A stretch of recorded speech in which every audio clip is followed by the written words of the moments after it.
नमस्कार दोस्तों, स्वागत है आपके अपने यूट्यूब चैनल एग्ज़ाम गाइडेंस में। तो जैसा कि आप लोगों ने थंबनेल पे देखा कि झारखंड में जो में है उसमें आपको झारखंड पुलिस का और दरोगा का काफ़ी सारा वैकेंसी जो है आप लोगों को देखने को मिलेगा आने वाले कुछ दिनों में। तो उसी के रिलेटेड जो है यहाँ पर एक नोटिफिकेशन आया हुआ है जिसमें कुछ इम्प्रूवमेंट किया गया है या संशोधन किया गया है। तो हम लोग आज देखेंगे कि उसमें नोटिफिकेशन में जो गया है, यहाँ पे देख रहे होंगे कि आपका स्क्रीन पे झारखंड गजट दिख रहा है। तो इस झारखंड गजट में एक सूचना प्रकाशित किया गया है जिसमें कुछ चेंजिंग किया गया है, क्योंकि पिछले बार जब एसआई का पोस्ट आया था, जब झारखंड दरोगा का पोस्ट आया था, उस समय क्या प्रावधान था और अभी क्या प्रावधान है, वो दोनों को हम लोग अच्छी तरह से देखेंगे। क्योंकि अगर आप ये वीडियो को अच्छी तरह से नहीं समझते हैं, नोटिफिकेशन को डिटेल से अच्छी तरह से नहीं समझते हैं, तो शायद आपको आने वाले दिनों में प्रॉब्लम हो सकती है जब आप उसका तैयारी करेंगे या फिर इसमें आप जाना चाहेंगे। तो चलिए हम लोग यहाँ पे वीडियो को देखते हैं। और साथ ही साथ मैं फिर से रिक्वेस्ट करूँगा कि अगर आप इस चैनल पे नए हैं तो सबसे पहले आप सब्सक्राइब करें, ताकि जो भी इम्पॉर्टेंट नोटिफिकेशन आती है झारखंड गवर्नमेंट के जॉब रिलेटेड, वो सबसे पहले आप लोगों तक मिले। और साथ ही साथ अगर आप स्टडी मटेरियल वगैरह तैयारी भी करते हैं तो वो भी आपको यहाँ पर प्राप्त हो जाएगा। तो चलिए देखते हैं क्या है इसमें। तो देख रहे हैं कि यहाँ पर जो है गृह कारा एवं आपदा प्रबंधन विभाग की तरफ से अधिसूचना जारी किया गया है, और इसमें राज्यपाल का जो शक्ति होता है उसका प्रयोग करके यहाँ पर कुछ चेंजिंग किया गया है। तो पहला यहाँ पे देखिए नियमावली का नाम क्या है।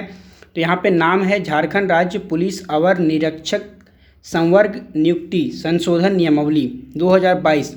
मतलब यहाँ पर जो भी झारखंड एसआई का पोस्ट है या फिर हमारा दरोगा का पोस्ट है या झारखंड और भी पुलिस का जो वैकेंसीज अभी और भी आप लोगों को देखने मिलेगी, जैसे कांस्टेबल का मिलेगी, सिपाही का मिलेगा, तो वो अलग अलग है। लेकिन यहाँ पे सिर्फ हमें एसआई का ही जो है यहाँ पे दिया गया है। तो एसआई के बारे में देखते हैं कि क्या क्या इसमें चेंजिंग किया गया है।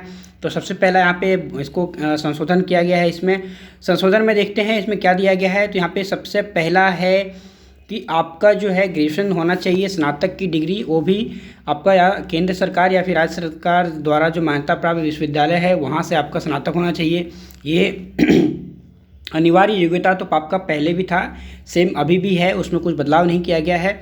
लेकिन यहाँ पर एक बात और ऐड किया गया है कि जितने भी कैंडिडेट जो झारखंड से 10 और 12 पास आउट हैं, सिर्फ और सिर्फ उन्हें ही ये फॉर्म भरने के लिए दिया जाएगा। पिछले बार ऐसा कोई रूल एंड रेगुलेशन नहीं था, लेकिन इस बार आपको 10th एंड 12th झारखंड से ही आपने पास आउट किया है तभी आप इस फॉर्म को भर सकते हैं। उसके बाद जो अगला है वो है आपका परीक्षा कितने चरणों में होगी। तो परीक्षा 3 चरणों में होगी। पहला आपका जो है वो है आपका शारीरिक जांच परीक्षा, या फिर कह सकते हैं कि हमारा ये दौड़ है, फिजिकल है।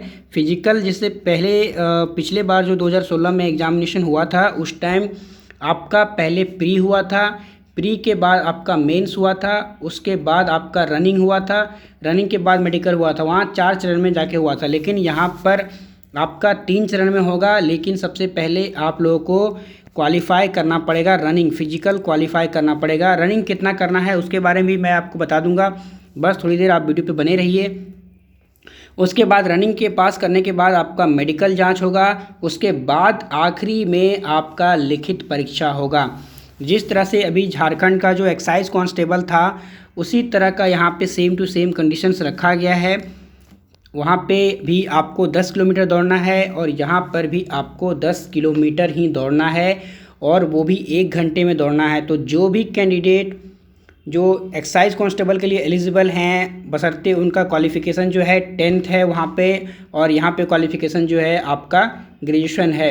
लेकिन अगर कोई भी ग्रेजुएशन करके अगर दोनों का तैयारी कर रहे हैं तो उनके लिए सोने पे सुहागा वाला बात हो जाएगा, क्योंकि एक ही तैयारी करने से दोनों चीज़ हो जाएगा। सबसे पहले इम्पॉर्टेंट ये है कि आप जब तक फिजिकल नहीं क्वालिफाई करेंगे तब तक आपका सारा मेहनत कोई भी काम नहीं आने वाला है, ठीक है। और यहाँ पे ये भी स्पष्ट किया गया है कि जो फिजिकल आपका होगा वो कितने स्टूडेंट को बुलाया जाएगा, कब बुलाया जाएगा, कहाँ पे बुलाया जाएगा, ये सारा कुछ आपको इन्फॉर्म कर दिया जाएगा जब पुलिस महानिदेशक वगैरह जो भी उनका दौड़ करवाने का जो भी सक्षम पदाधिकारी वगैरह होते हैं उनके मेंशन करने के बाद वहाँ पे आपको बता दिया जाएगा। तो फिर से यहाँ पे एक ही चीज़ है, सबसे पहला आपको फिजिकल पास करना होगा, उसमें आपका यहाँ पे जो हाइट वगैरह के बारे में ऐसा कुछ अभी यहाँ पे नहीं इन्होंने क्लियर किया है।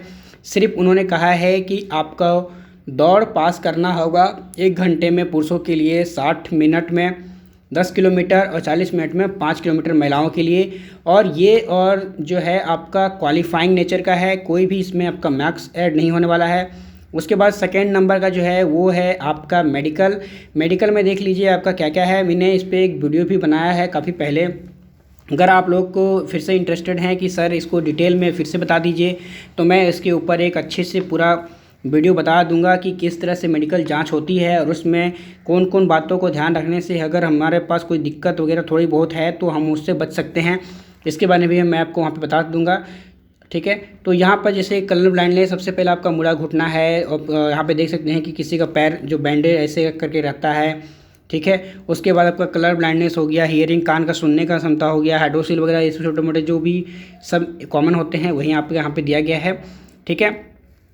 उसके बाद आप अगर क्वालिफाई कर जाते हैं फिजिकल तो फिर आपको लिखित परीक्षा में शामिल किया जाएगा और शामिल करने के बाद आपका एक मेरिट बनेगा और उस मेरिट में अगर आप आते हैं तो फिर आप बन जाएंगे एसआई, मतलब सब इंस्पेक्टर ऑफ झारखंड। अब यहाँ पे बात करते हैं कि काफ़ी लोगों को प्रश्न होगा कि सर यहाँ पे जो है हाइट वगैरह के बारे में बात नहीं किया गया है। तो यहाँ पर जो है हाइट वगैरह जो है वो आपका जब इसका फुल नोटिफिकेशन जब आएगा उसी में आपको वहाँ पे मेंशन रहेगा। ऐसे जनरली 165 सेंटीमीटर जो भी पिछले बार था 165 वही सेंटीमीटर जो भी हाइट वगैरह था वो सेम इस बार भी रहने का चांसेस है। तो आप लोगों को घबराने का ज़रूरत नहीं है और उम्र में भी काफ़ी छूट मिलने का संभावना है। मे भी शायद 21 साल से आपका 35 वर्ष तक शायद देखने को मिल सकता है। तो इस गजट में इतना ही था। अगर इससे रिलेटेड और भी कोई जानकारी आपको चाहिए, कोई भी डाउट है तो प्लीज़ कमेंट कीजिए, मैं उसका ज़रूर से ज़रूर उसका जवाब रिप्लाई दूंगा। और साथ ही साथ मैं जाते फिर से आप लोगों से रिक्वेस्ट करता हूं कि प्लीज़ अगर आप लोग चैनल पर नए हैं तो सब्सक्राइब कीजिए ताकि जो भी इंपॉर्टेंट अपडेट्स आती है गवर्नमेंट जॉब रिलेटेड वो आप लोगों को सही समय पर मिले ताकि आप अपना हमेशा अपडेटेड रहें और उसका फ़ायदा उठा सकें। तो मिलते हैं नए वीडियो में, तब तक के लिए best of luck, thank you.